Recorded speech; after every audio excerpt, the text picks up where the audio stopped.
السلام عليكم، كنتمنى تكونوا كلكم بخير وبأتم الصحه. اليوم غنتقاسم معكم الطريقه ديال التحضير بسيط للصغار، حلوين بالدجاج كيجيو معلكين ولذاذ وبطريقه سهله. وما تنساونيش من لايك وبارطاج الفيديو باش تعمل فائده. وكيف العاده نبداو بالصلاه على نبينا عليه افضل الصلاه والسلام. بسم الله على بركه الله. بديت معكم باللوز، عندي 125 غرام ديال اللوز، فانا درتو في واحد الكاسرونه طبخ شويه وفسختو ودرتو في واحد الشبيكه حتى نشف، ودهنته بواحد شويه ديال زيت المائده ودخلته للفران حتى تحمر وخرجته.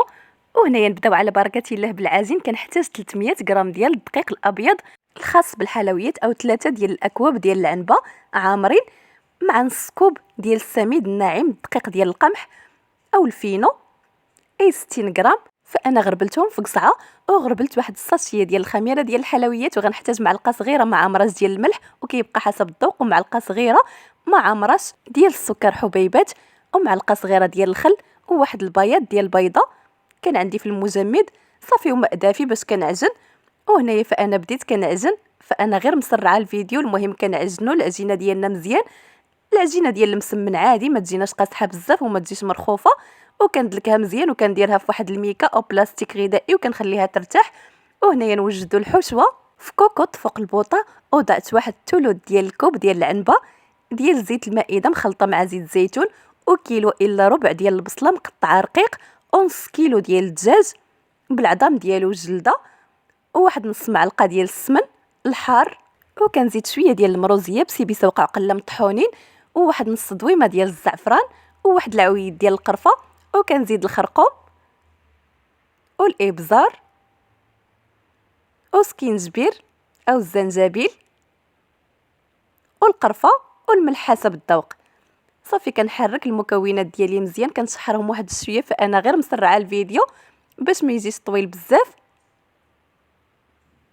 ومن بعد كنزيد قبيطه ديال القزبر ومعدنوس، وغنزيد جهد واحد الكاس ديال العنبه ديال الماء، ونحرك المكونات ديالي مزيان صافي. وغنسد الكوكوط ونخلي النار تكون مهيله حتى كيطيب ليا الدجاج. وهنايا صافي بعد ما حليت عليه لقيتو طاب، كنحيد الدجاج وغنحيد داك العويد ديال القرفه مع ديك القبيطه ديال القزبر ومعدنوس صافي. ونبدا نحرك مزيان البصيله ديالي حتى كتغمر وتنشف مزيان، ما يبقاش فيها المرق حتى كتوقف على الزويته ديالها.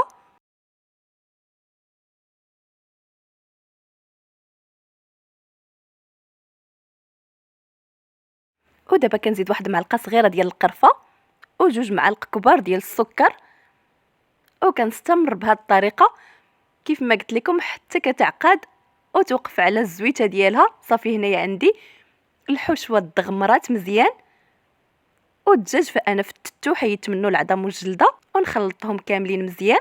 والحشوه ديالتي كتكون وجدات، والريحه عندي في الكوزينه كتشهي ما شهيتكم، كتجي حشوه معلكه ولذيذه بزاف وبمكونات بسيطه كيف ما شفتوا معايا. صافي غنوضعها في واحد الطبسيل ونخليها تبرد هاد الحشوه، ونمر معكم لداك اللوز 125 غرام اللي حمرت في الفران.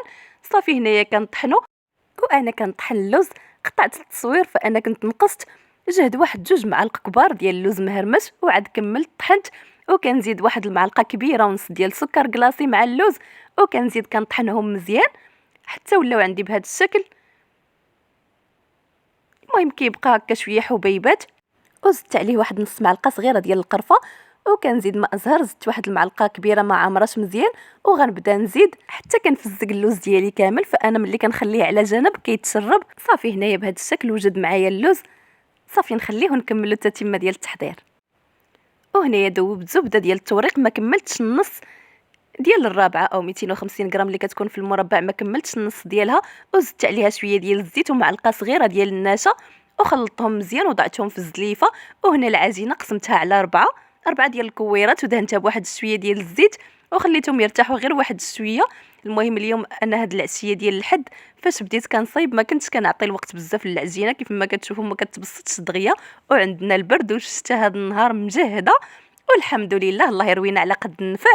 صافي وبديت كنسرح العجينه كيف ما كتشوفوا معايا، سرحتها على شكل مربع، وكنبدا ندهنها بديك الزبده مع الزيت والمعلقه الصغيره ديال النشا باش خلطها.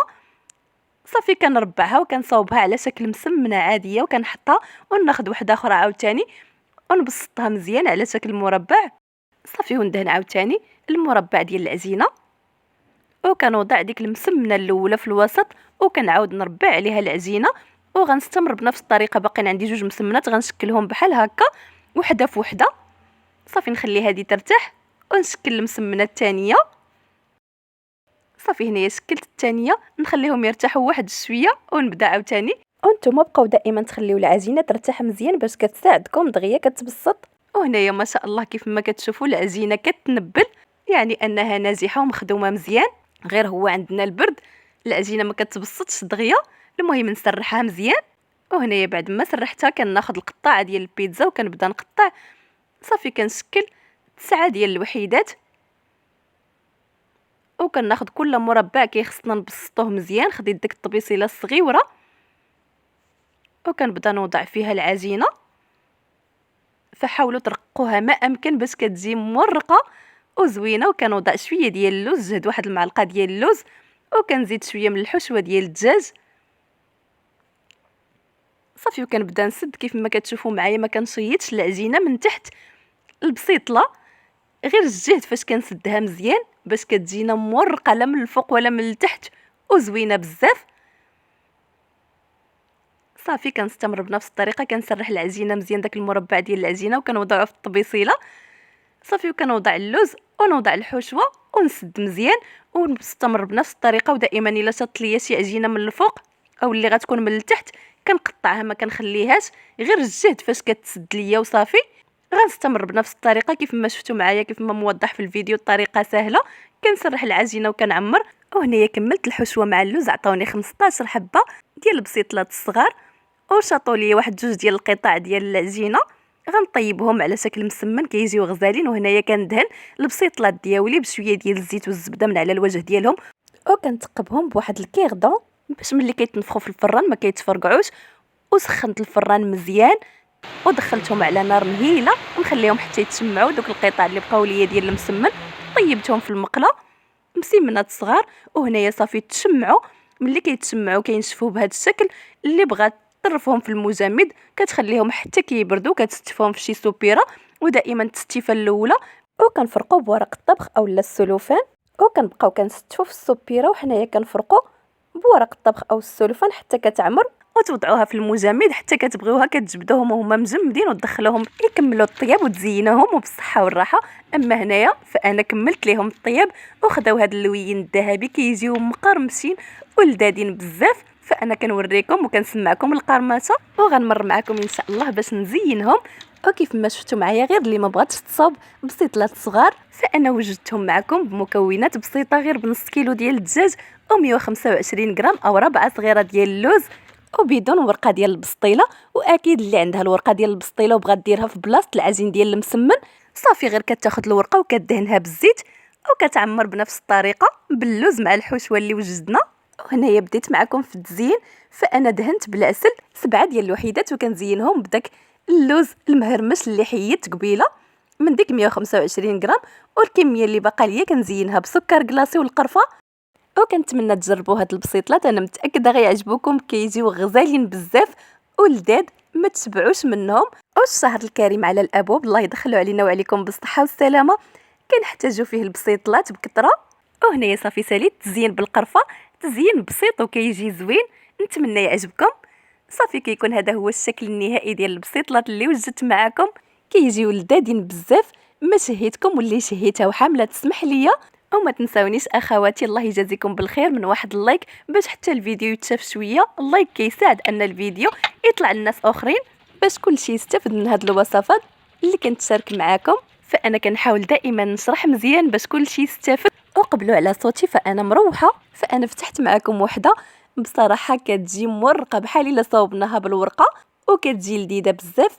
هانتوما فانا كنحل معكم حتى الجهه اللي من التحت كلها وريقات ومورقين ولذاذ. وكنتمنى نكون خفيفه ظريفه على قلوبكم وهذا الفيديو يكون عجبكم وتكونوا استفدتوا معايا فيه. ودابا كنقول لكم تهلاو في ريوسكم وفي الصحيحه ديالكم، وما تنساونيش من تشجيعاتكم باش نستمر. الى اللقاء.